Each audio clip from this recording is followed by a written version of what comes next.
O Andrei Tarkovsky nasceu na Rússia, na época União Soviética, em abril de 1932. Ele é muito conhecido como um dos diretores mais importantes da história do cinema, tendo dirigido filmes como Andrei Rublev, de 1966, Solaris, de 1972 e Stalker, de 1979. O que muita gente não sabe é da sua triste história e do seu mundo fotográfico, pelo qual ele também é muito lembrado pelas suas fotos Polaroid, principalmente. Então hoje eu gostaria de mostrar para vocês um pouco dessas fotos e contar a sua trágica história. Tarkovsky era muito amigo do roteirista italiano Tonino Guerra, com quem ele trabalhou. Esse roteirista também era muito amigo do Michelangelo Antonioni, o diretor italiano muito famoso por Blow Up, La Ventura e etc. E o Tonino Guerra foi o responsável por conectar esses dois diretores que tiveram uma amizade bastante interessante. Em 1977, o Tarkovsky viaja para a Itália, onde o Antonioni dá para ele uma câmera Polaroid. Nessa época, as câmeras Polaroids já eram uma coisa um tanto quanto comum nos Estados Unidos, mas ainda raras na Europa e desconhecidas na União Soviética. E o Tarkovsky ficou completamente encantado com aquilo e com a capacidade de tirar uma foto e revelar na hora, já que essas câmeras são aquelas que conseguem tirar a foto e já sai o papel com a foto no mesmo minuto. E na verdade, essas fotos eram consideradas amadoras e uma solução barata e simples à fotografia mais complexa. É como se fosse aquelas câmeras point and shoot de hoje em dia. Era pra você tirar fotos com a sua família na praia e coisas do tipo. Mas o Andrei teve uma ideia muito mais interessante pro uso dessa ferramenta. Na verdade, ele começou a usar ela como um diário. Ele começou a registrar o seu dia a dia com essas fotos. Só que o Tarkovsky, ele era um ser definitivamente especial, principalmente no que se referia a câmeras. Ele era um cara bastante melancólico e você percebe isso nos seus filmes e mais ainda nas suas fotos. Normalmente a gente costuma dizer em fotografia que o propósito de uma foto é congelar o tempo, mas parece que o Tarkovsky não estava querendo congelar o tempo, ele estava querendo criar um universo próprio, por assim dizer. Ele tinha um jeito extremamente peculiar de colocar suas emoções nas fotos, o que fez com que essas fotos virassem algo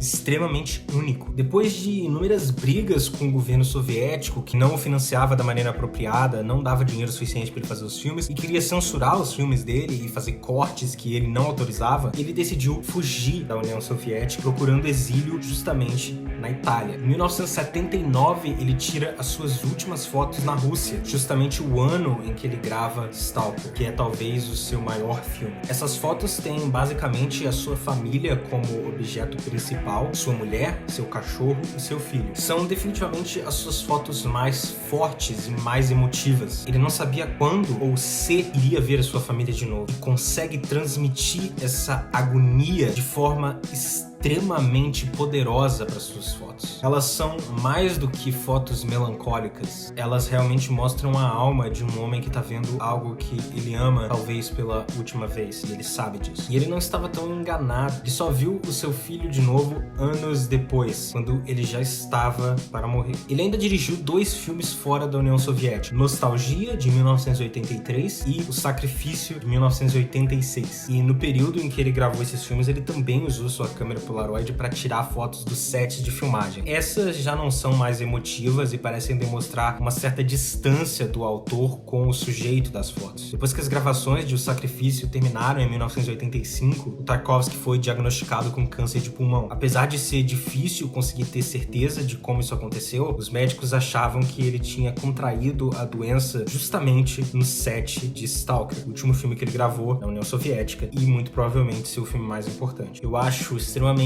curioso e triste, porque existe uma entrevista dele justamente falando que ele acha que os artistas precisam se sacrificar pela sua arte, eles precisam dar de tudo o que for preciso para que eles consigam terminar os seus projetos, porque a verdade é que eles não conseguiriam viver sem colocar aquilo para fora. E trágico foi o destino ao justamente fazer com que esse grande artista morresse por causa de sua arte. No set do seu filme mais importante, ele contrai essa doença. Em janeiro de 1986, o Tarkovsky começou seu tratamento e o governo soviético autorizou o filho dele a sair do país para ir visitá-lo. Mas depois de um ano lutando contra o câncer em Paris, Tarkovsky morreu em dezembro de 1986. Ele dirigiu 7 filmes e tirou cerca de 200 fotos. Essas fotos foram compiladas e viraram um livro só com os seus Polaroids, que é um livro muito interessante, muito bonito e muito forte. As fotos do Tarkovsky têm uma estética muito parecida com os seus filmes. mas parece que nas fotografias ele se permitia mais, ele brincava mais. Era quase como se fosse uma fotografia romântica, mais preocupada em criar uma nova realidade que espelhe a sua alma agonizante do que em imortalizar o presente. Alma atormentada ou artista genial, as pessoas podem classificá-lo de muitas formas diferentes, mas eu só sei de uma coisa: ele de fato foi o homem que viu o anjo.